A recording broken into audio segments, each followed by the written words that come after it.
Continuando a série Ídolos do Umbanda de Boa, Nosso Senhor Jesus Cristo, parte 2.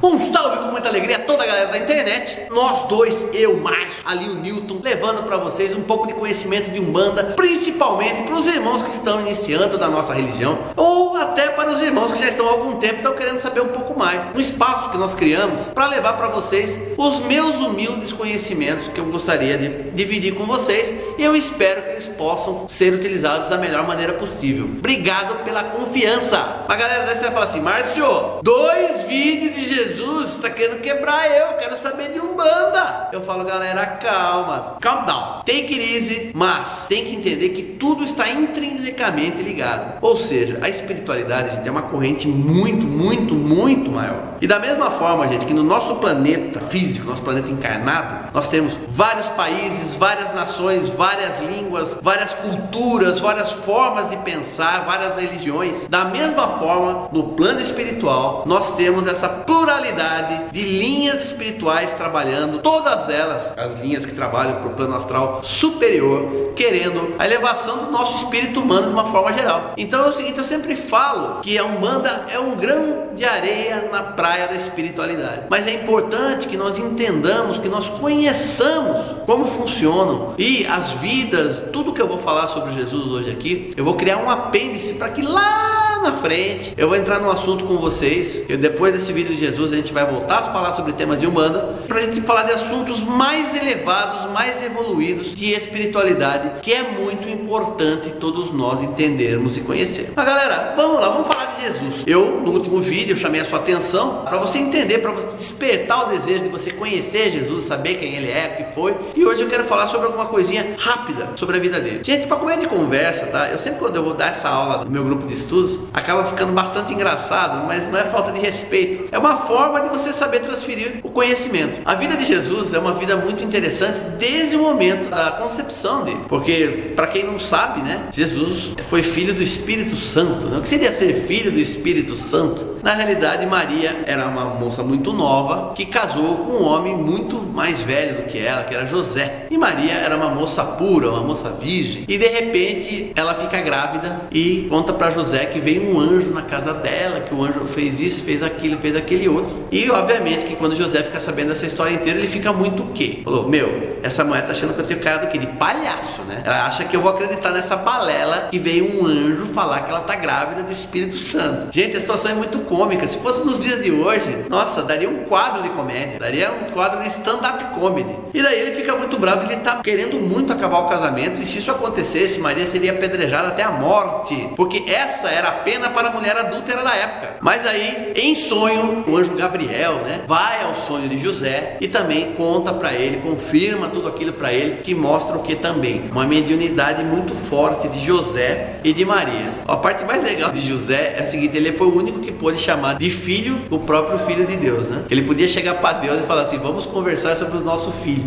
Então essa é uma parte muito interessante desse nascimento de Jesus. E logo que Jesus nasce, gente, chegam os 3 reis magos, aquele pessoal que veio do Oriente. Para quê? Porque eles, cada um em países diferentes. Lembram vocês que os reis magos não eram dos mesmos lugares, eram de países ao Oriente, sabe? Lá se era da China, da Pérsia, da Índia, de onde era. Mas cada um teve a mesmo insight, teve a mesma intuição mediúnica de levar um tributo, porque chegaria à Terra, ao nosso planeta, um grande rei, o rei dos reis, como eles mesmos falavam. Então eles se caminharam para o ocidente deles e, seguindo sempre a estrela conhecida como Estrela de Davi, eles chegaram até Belém, onde estava Jesus, né? Jesus nasceu na cidade de Belém, e quando ele também foi nascer, teve toda aquela história de que não existia hotel, né? Porque José havia ido para Belém fazer o recenseamento, não tinha lugar para dormir, acabaram dormindo numa estrebaria, e que Jesus nasceria numa manjedoura, assim manifestando uma coisa que eu acho que é muito a cara da Umbanda, de uma humildade muito profunda. O rei dos reis nascendo numa manjedoura, nascendo no meio dos bichos, né? Que era realmente o que diz o como é o presépio, né? Pode ser até um pouquinho mais tosco a realidade, mas é mais ou menos isso. Quando eles estão procurando, eles chegam para Herodes, que era quem governava a Judéia, que era a pessoa que o Império Romano tinha colocado para governar a Judéia da época, e fala assim: a gente veio visitar o Rei dos Reis. E Herodes acaba tentando enrolar eles, e ele vai falar: se nasceu um menino que é o Rei dos Reis, tem que matar ele agora. Então vem aquela lei de matar todas as crianças, se não me falha a memória, abaixo de 5 anos de idade, para matar todos os meninos com menos de 5 anos de idade. E também em sonho, Maria e José são avisados, eles pegam Jesus e partem para o Egito. Gente, olha quanta coisa mediúnica, quanta influência espiritual teve isso, que Jesus é um bebezinho de colo ainda. Passados 5 anos, se não me falha a memória, eles voltam para Nazaré, onde era a cidade natal de José, e José era carpinteiro. E me leva a crer o que, gente? Se carpinteiro hoje já não leva uma vida ruim, há 2000 anos atrás o trabalho de um carpinteiro era muito mais valioso do que ele é hoje. Então eu creio que Jesus não passou uma infância de nenhum tipo de privação. Ele deve ter tido uma infância até certamente um pouco abastada, e sempre causando polêmica, até o dia que Maria leva ele nas bodas de Caná, no casamento de uma pessoa conhecida de Maria, e chega numa certa hora da festa, acabou o vinho, e Maria, que sabia o filho que ela tinha, chega para ele e fala assim: meu filho, o vinho acabou. E Jesus, com aquela arrogância que a Bíblia mostra, né, peculiar, fala assim: e o que você quer que eu faça, mulher? Acabou o vinho. Ele era uma criança de 10 anos. Ela fala assim: não, você poderia ajudar. Jesus olha para ela e fala assim: tá bom, né? Tá pedindo isso para mim, eu vou fazer para você, tá? Jesus vai lá, chama os criados, né? E Maria fala assim: faz tudo o que ele mandar. Ele pega, manda encher cântaros, que são grandes vasos, né? Manda encher os cântaros com água, e pela imposição de mãos, que também é uma coisa mediúnica, tá, gente? Ele transforma a água em vinho, também conhecido como o primeiro milagre de Jesus. Na sequência disso, gente, vocês têm anualmente, né? Todos os judeus, eles visitavam Jerusalém, né? E eles foram até Jerusalém e perderam Jesus. Quando foram achar Jesus, acharam Jesus aonde? Discutindo com os doutores do templo, uma criança de 12 anos, e os velhos lá tudo pasmo. Quem é esse cara? De onde veio esse moleque? Quem é esse menino que sabe tudo e que fala sobre tudo? Gente, esses relatos, eu falo uma coisa para vocês: não existe interesse final, ninguém ganhou dinheiro para escrever isso de Jesus. E outra coisa, mesmo se você pegar os evangelhos canônicos, canônico é aquilo que está na Bíblia, apócrifo é aquilo que não está na Bíblia. Se você pegar os evangelhos canônicos, que são 4, que são o evangelho de Mateus, de Marcos, de Lucas e de João, você vai perceber que os 4 relatam mais ou menos as mesmas coisas. Todos eles têm diferenças entre si, mas a ideia da história de Jesus é sempre a mesma. Eles não teriam por que falar uma coisa que é mentira, não tem porquê. É a coisa que é mais interessante, que logo depois disso, dos 12 aos 30 anos, fica aquela lacuna que a Bíblia deixa na vida de Jesus, que para quem for pesquisar, é uma coisa que eu acredito muito. Eu acho que desses 12 aos 30 anos, Jesus se preparou, e muito mesmo, através de acumulando conhecimentos espirituais, para se preparar para a sua missão, para o seu ministério, para o seu plano de vida, para fazer aquilo que ele veio talhado para fazer naquela encarnação. E a Bíblia, quando volta aos 30 anos falando de Jesus, vai falar o quê? Que ele foi se batizar com o primo, que João Batista, que batizava todos com água do Rio Jordão, foi batizar Jesus. Quando ele chega, olha Jesus, você vê como todos já tinham essa noção, né? Ele fala assim: eu não sou digno de desatar a correia da tua sandália. Jesus se ajoelha no rio e ele batiza. Isso acontece logo depois que Jesus faz todos os seus 40 dias de recolhimento no deserto, onde ele só fez jejuns de alimentos, de água não. Ali ele recebeu todo tipo de provação.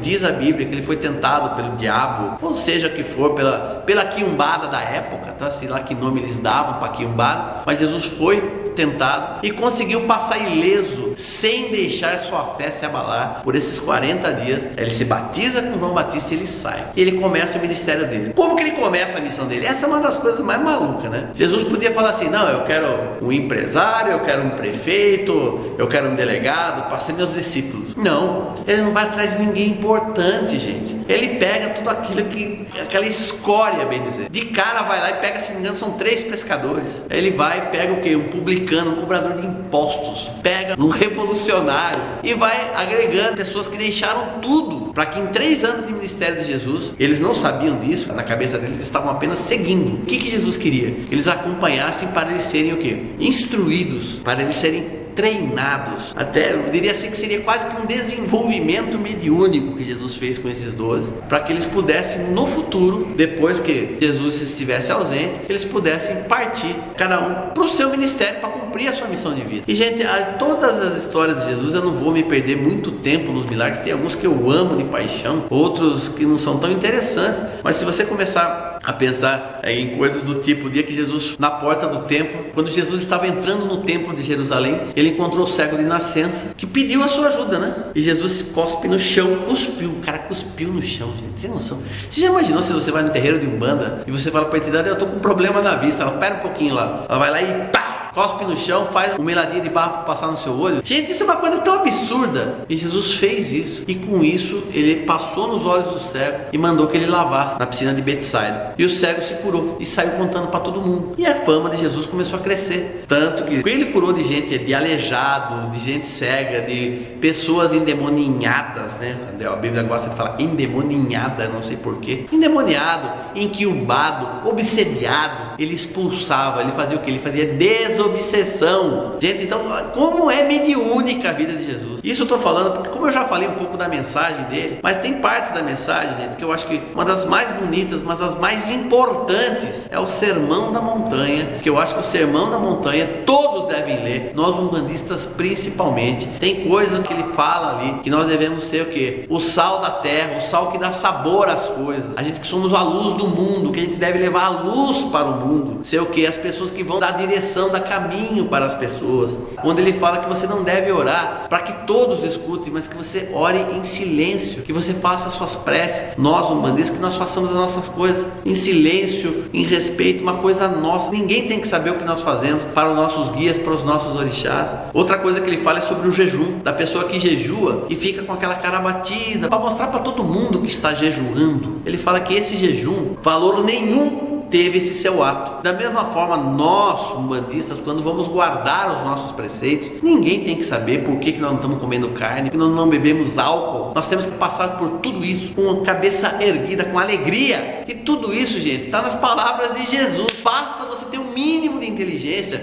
para você criar associações ao que ele está falando. Então tudo que ele fala serve para nós umbandistas, sim. E uma das coisas, gente, mais maravilhosas é na ressurreição de Lázaro, que Lázaro era um grande amigo dele. Jesus estava em Cafarnaum, quando com 3 dias da morte de Lázaro, que era grande amigo dele, chega uma pessoa e fala: Senhor, Lázaro morreu. E diz a Bíblia que ele ficou extremamente triste e largou tudo e falou assim: não, temos que voltar agora. Daí quando chegou, ele chegou onde está enterrado Lázaro. Ah, senhor, ele está na catacumba, mas já vai fazer uma semana que morreu, já está cheirando mal. Jesus falou: tudo bem, tira a pedra para mim. Daí acho que o cara falou assim: senhor, acho que você não entendeu direito, uma semana são 7 dias. O cara já tá podre, velho, o cara já não dá mais nada, já era. Não, entendi muito bem, tira a pedra para mim. Falei: senhor, tem certeza? Pô, meu, você vai tirar essa pedra ou você não vai tirar essa pedra que eu vou ter que tirar sozinho? Aí o pessoal tirou, colocavam uma pedra justamente para que o mau cheiro dos corpos não saísse para fora. Eles tiram a pedra. Ele imagina a cena, né? Porque ele tava ali de pé. Ele devia estar lotado de gente, né? Para ver Jesus, o louquinho lá falar. Ele chega assim e fala assim: Lázaro, levanta-te e vem cá para fora. Gente, eu acho que o que teve de gente que deu risada nessa hora foi uma coisa de maluco.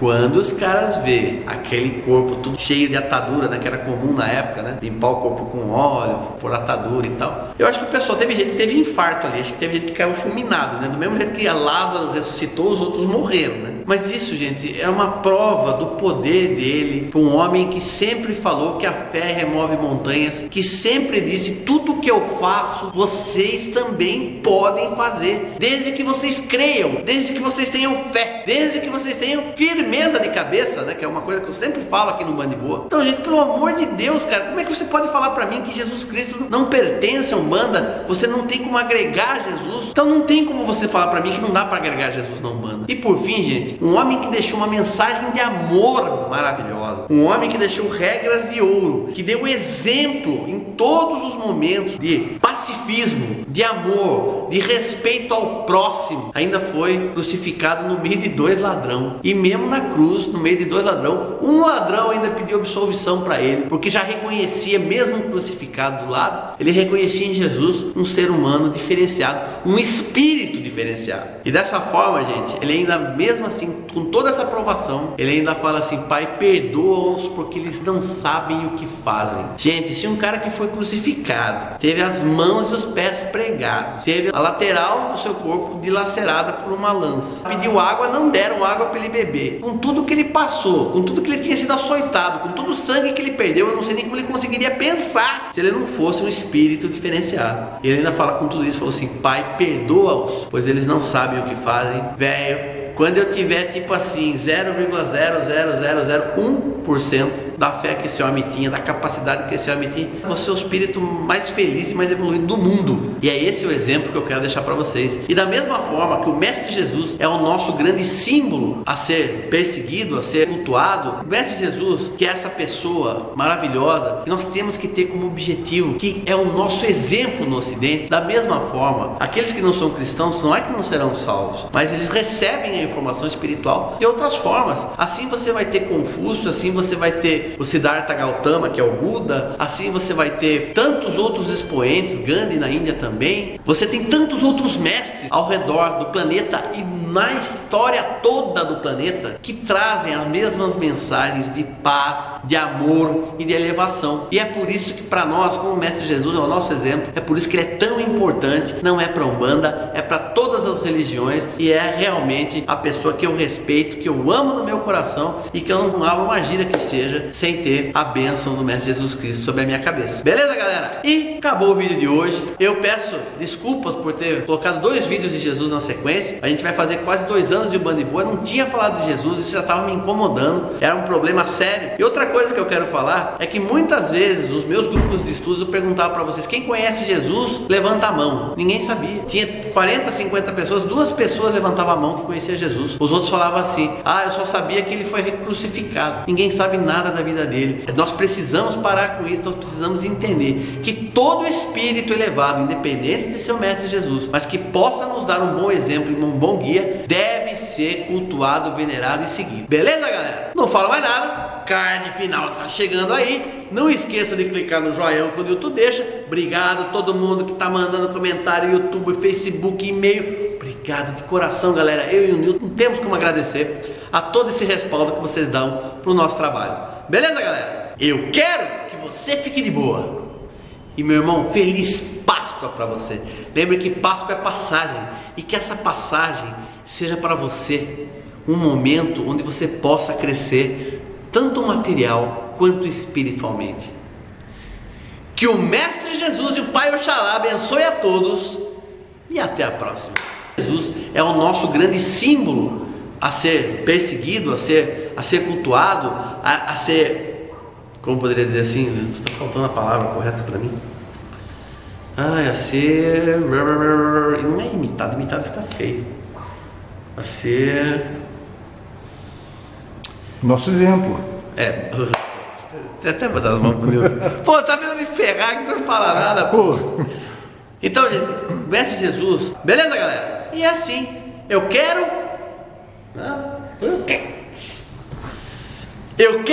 que você fique de boa, que você tenha uma feliz Páscoa, uma passagem, que seja uma passagem para um momento melhor da sua vida, tanto na encarnada quanto no material. É isso mesmo? Tanto na encarnada quanto no material? Não, errado. Ai, caraca. Vamos lá.